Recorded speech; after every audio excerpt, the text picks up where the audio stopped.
Hey, what's up, everybody? Nikolai518. Welcome back. Today we're going to be going over part 3 of going back to school for computer science in 2020. Today I'd like to discuss commuting versus living on campus versus taking online classes. All of these are totally different experiences, and you need to figure out what works best for you. If you don't really like to socialize with people too much, you're a lone wolf, you know what needs to be done, and you don't have a problem getting it done, maybe online classes are for you. I truly believe that there is strength in numbers. When you have backup, when you have allies, when you have friends that you can do this stuff with, that is awesome, and it makes the experience so much more enjoyable. So for myself, I am a commuter. I drive myself to school. One of the benefits of that, so let's start with the good section, is you're going to be able to meet new people. I've met so many great students. I've talked to about 100 different students, and out of those 100, I've met a really solid 20. They've just been awesome connections. They have good jobs. I've added them on LinkedIn. I've just networked. I've made good connections, and, you can't really put a price on that sort of stuff. That could really help you out down the road. What happens if one of these people get a great job? And then, hey, we're looking for, Java programmers. Go ahead and apply, right? You apply. They tell their boss, look, I went to school with this kid. He is awesome, man. Like, the only reason I passed school is because of this kid. Like, we need him here now. That is something that could possibly happen. Another huge plus is meeting your professor face to face. I'm more than a name. I am more than a student number. I'm able to talk to you. I'm able to shake your hand. I'm able to introduce myself to you. If some kind of crazy experience comes up, hey, professor, like just something happened, like a tree branch fell and literally just destroyed the windshield of my car. I had no possible way to get to school. Oh, no problem, Nick. You sit in the front row. You're here every class. You're never late. Like, I know you're a good student, and I know you're not BSing me. We've made that great connection with each other. That is huge. Lastly, you're able to access school resources. So, if you're online and you're at your house, well, you probably just have Google on your laptop. But if you go to school, you may have access to the Math Tutoring Center. You may have access to the library computers or the library books, or you may be able to rent a laptop or rent a textbook or, whatever. So if you're at school, you're able to access those things. Some of the bad things about commuting versus snow. School does not care about your drive at all. I have gone to school so far for just about 2 years, and I live in an extremely snowy and brutally cold state. And we have had one snow day. That's it. It could be snowing sideways, and if they decide we're doing school today, like, most of our students are, living on campus, and we just don't see the need to close school. Guess what? You are driving in snow. You're going to have to go outside. You're going to have to heat your car up. You're going to have to drive 15 miles an hour. That's going to extend your drive from a 20-minute drive to a hour-long drive. Oh, great. There's an accident. It's going to be a headache sometimes. When you commute, you need to find parking. You're 9 times out of 10, you're going to have to take the very last spot, and you're going to be walking a quarter mile to campus. Students tend to be young. They don't park very well. A lot of them park on the line. I've been in my car. I'm at school an hour early. I back my car in. I'm perfectly in the lines. Some kid is literally just driven in, obviously 15 minutes late. Just pulls in like his car is entirely on the line. Dude just swings the door open, dings a car, shit, grabs his book bag, throws it on, slams the door shut, doesn't even lock it, just starts running to class. Cool. There's 2 parking spots gone, right? And if 10 students do that, there goes 20 parking spots. If 15 students do that, you know what I'm saying? And when it snows, the lines are totally covered. So it's not their fault that they parked bad. The snow was covering, the parking lot. School didn't do a very good job of clearing out the snow. So now you've got a parking lot of 1,000 spots, which has now been narrowed down to 500. So now you're going to have to get creative. You're going to have to find a new parking spot. You're going to have to walk extra far. It can be a headache. If you are someone who loves their car more than life itself, like this is your baby, this is your child, I'm going to break it to you now. Your car is going to get destroyed at this school, 100%. As I mentioned, students don't care. And a lot of the times, it's not even necessarily the driver, right? Let's say there is a car of college kids and they want to just go to Walmart to get some supplies and come back. Cool, car is packed full of college kids. Some kid in the back, it's not his car, he doesn't drive, he doesn't have a license, just swings the door open. Boom! Hits your car, right? He doesn't care. Do you really think this student is going to be like, oh man, I just hit somebody else's car? Out of respect for them, I should go to the office and report this. I should probably also leave some sort of information if they'd like to contact me for me to pay for these damages. That does not happen. Ever. Ever. Your car is going to get scratched. It is going to get hit. The other thing, too, is book bags, right? Maybe they parked great, but then they go on their backside, the back door. They get their book bag. As they turn, wha-bam! Scratches the whole side of your car. Oh no, I forgot my water bottle. Wha-bam! The whole other side of your car is scratched now.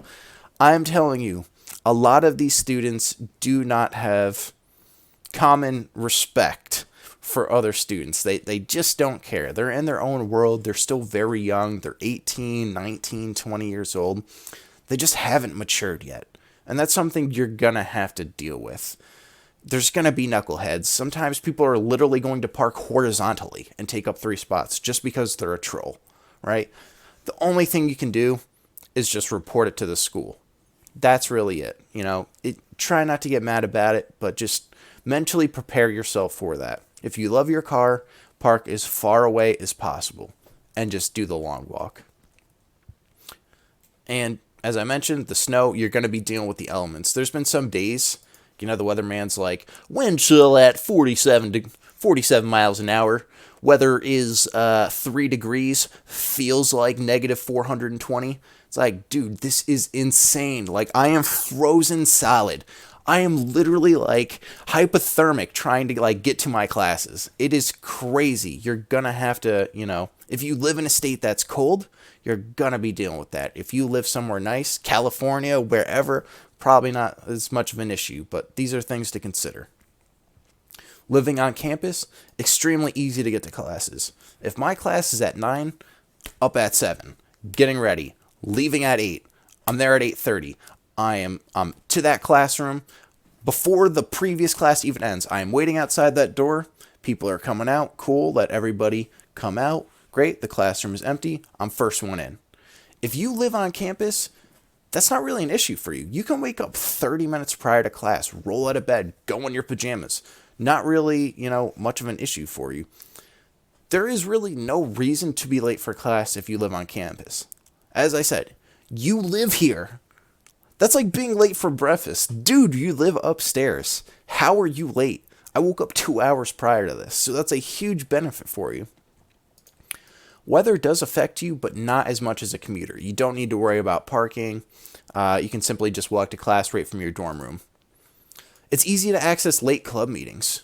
Some of the clubs that I joined, their meetings are at like 7 p.m., 8 p.m. on a Monday night. And to go from work to home to eat dinner, it takes a lot of energy and motivation to get the winter jacket back on, drive 30 minutes to school, walk in the freezing cold, get to this meeting at 8, leave at 10:30, walk in the freezing cold, drive home for 30 minutes. If you live on campus, that's super easy to get to, man. You leave your dorm 10 minutes early, walk there, enjoy the meeting, go back.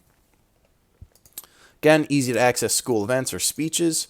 And if you live on campus, you get the whole college experience, which, not everybody gets and not everybody needs, to be honest.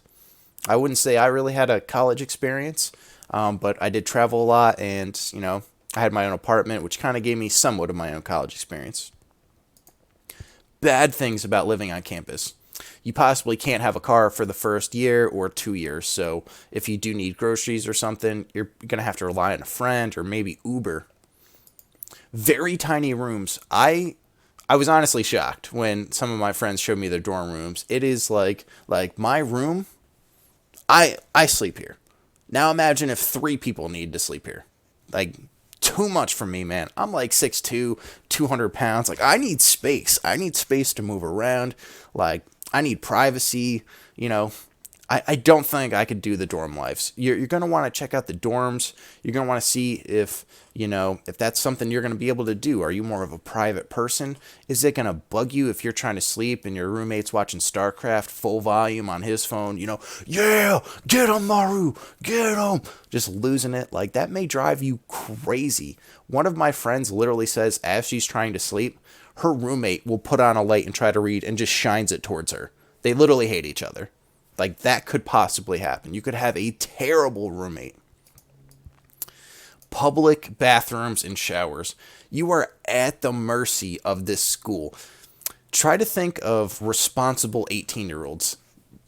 For the most part, they don't exist. These people are going to be peeing everywhere. These people aren't going to be taking care of this stuff very well. It's a public thing. It's not their home bathroom. So if you're, pretty picky about public bathrooms and cleanliness, that is something you definitely need to consider. Campus food is expensive. So on top of living for campus, you're paying for classes, you're paying for room, and you're paying for food. And yes, the food can be good, but after a while, eating at the same 5 places can really just kind of get tiring and old. On top of it, college food is extremely expensive. You go to a restaurant, you can get 2 slices of cheese pizza and a drink for $5. At school, 1 slice of cheese pizza is $5 or $6 or $8.50. It is absurd. It is insane. I do not buy any food on campus. All the food I eat, I bring. And that's going to rack up a huge bill. Like, after 4 years of strictly eating on campus, I would estimate you're probably going to have like $10,000 to $20,000 worth of food charges. Like, that's just crazy to me. And the food, it can be good, but it's not like Wolfgang Puck. It's not like this high-end, like, I just can't justify $8.50 for a slice of pizza. I just can't. You can go to Domino's and get a whole pizza for $10. Last is online.